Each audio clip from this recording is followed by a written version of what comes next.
দ্বিতীয়ত বাংলাদেশের আগামী দিনের উন্নয়নের বাজেটে আমরা কোথায় কোথায় এশিয়ান ইনভেস্টমেন্ট ইনফ্রাস্ট্রাকচার ব্যাংকের সাথে কাজ করব। প্রথমত হচ্ছে জ্বালানি সংকটের কারণে যে চাপ সৃষ্টি হচ্ছে অর্থনীতির উপরে, বাংলাদেশের উপরে সারা বিশ্বের সব দেশের উপর এই চাপটা সৃষ্টি হচ্ছে। এখান থেকে বের হওয়ার জন্য আমরা বাজেট সাপোর্টের সম্বন্ধে আলাপ হয়েছে এবং তারা সম্মত হয়েছে, তারা বাজেট সাপোর্ট দেবে বাংলাদেশকে।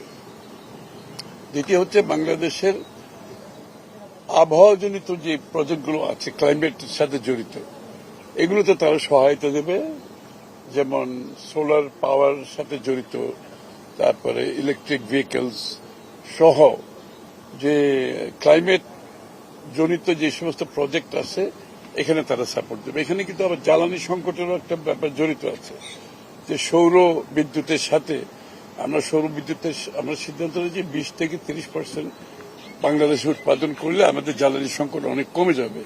এখানেও তারা সম্মত হয়েছে সাপোর্ট দেওয়ার জন্য।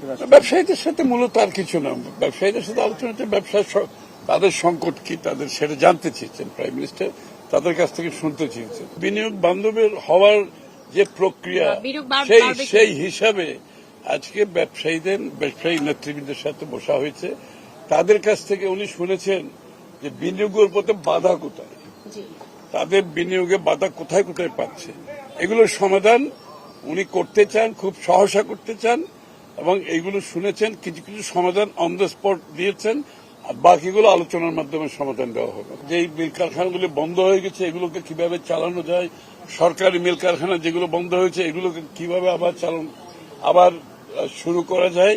সুতরাং সার্বিকভাবে যে নতুন প্রজেক্টের বাইরেও যেগুলো পুরনো প্রজেক্ট বন্ধ হয়ে আছে এগুলো চালু করার জন্য আলোচনা হয়েছে এবং এগুলোর উপর সমাধান দিয়ে আমরা আশা করি অনেকগুলো প্রজেক্ট চালু করা হবে।